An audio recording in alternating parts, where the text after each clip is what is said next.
You've all seen those headlines, right? Some painting sells for a mind-boggling price at an auction, and a new record is set. It looks like this super glamorous world of fantastic investments, but what's really going on behind that curtain?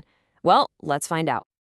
Just look at this number, 119.1 crore rupees.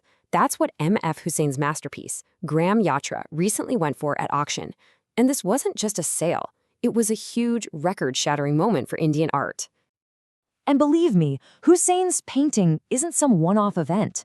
Works by modern masters like F.N. Souza and V.S. Gaitonde are also fetching tens of crores. It's signaling a massive boom, and this boom has everyone from seasoned collectors to brand new buyers sitting up and really taking notice. And that's the big question we're going to dig into.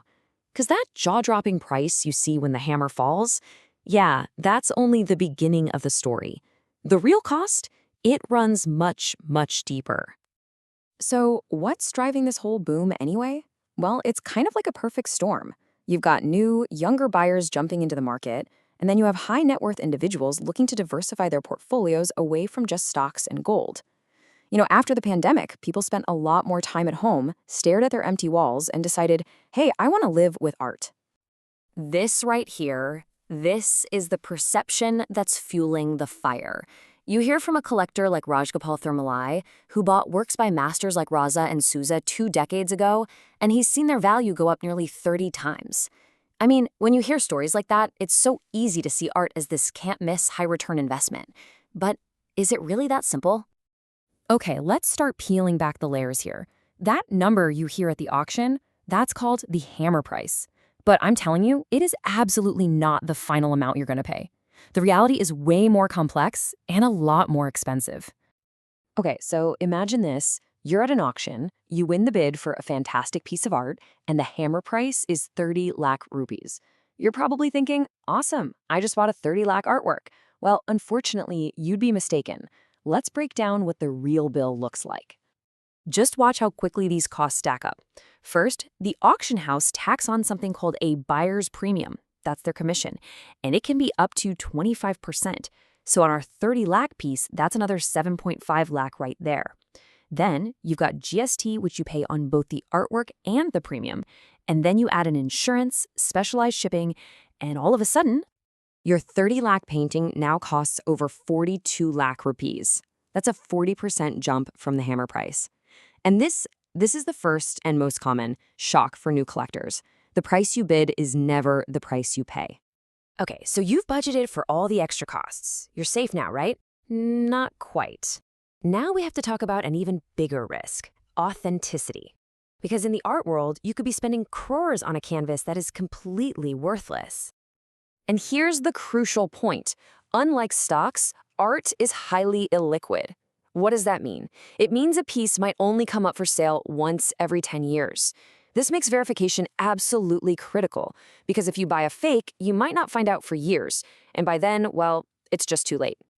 So to protect yourself, you need to understand 2 key documents. First is an authenticity certificate. That's a direct declaration from the artist saying, yes, this work is mine. But what if the artist is no longer alive? That's where provenance comes in. Think of it like the artwork's biography, a documented trail of ownership, exhibitions, publications. It traces it right back to the artist's studio. Strong provenance is your absolute best defense. And the experts are all on the same page about this. Mortimer Chatterjee, who's a leading gallery owner, advises getting an authenticity certificate even if you're buying from a young, living artist. Why? Because 50 years from now, your family, your heirs, they're going to need that piece of paper to prove the artwork is genuine. All right, now let's talk about the myth of the quick flip. The idea that you buy a painting and a year or 2 later, you sell it for double the price. While it sounds amazing, the art market generally just doesn't work that way. The real keyword here is patience.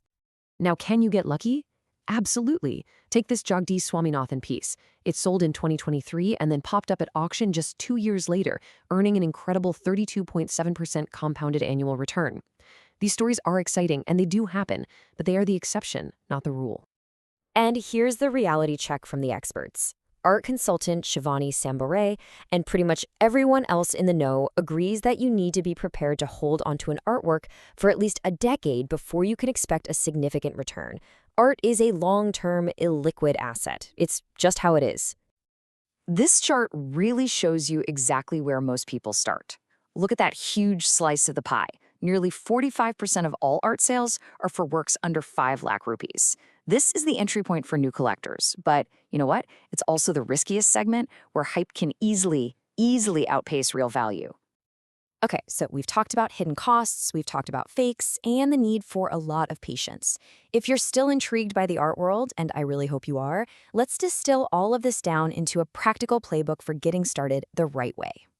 The most important rule of all, buy what you love.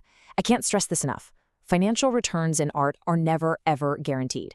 If the market for your artist collapses, you should still be left with a piece of art that brings you joy every single time you look at it. Before you even think about pulling out your wallet, educate yourself. Visit museums, go to gallery openings, read books, and really study the artists that speak to you. Like collector Rajgopal Thirumalli says, the more you see, the better you understand. Remember, art is considered a generational asset. Don't buy a piece expecting to sell it next year. You have to think in terms of a decade or even more. That mindset will protect you from making rash, emotionally driven decisions. A seasoned collector once told me his biggest regret was buying too broadly when he first started. The advice from the pros is to focus. Instead of buying one piece from 50 different artists, try to build a deeper, more meaningful collection from 10 to 15 artists you truly believe in. And here we are, full circle, back to that iceberg of hidden costs. Always remember them. A collector shared a great rule of thumb with me. If a piece is estimated at 30 lakh, you should probably budget for it to cost you closer to 50 lakh after all the fees. Always, always budget for more than the hammer price. In the end, it really comes down to this one question. Art can be a powerful financial asset for sure, but it's also a piece of history, it's a cultural artifact, and it's a personal story. Understanding that balance, that is the real key to collecting wisely and building a collection that is valuable in every single sense of the word.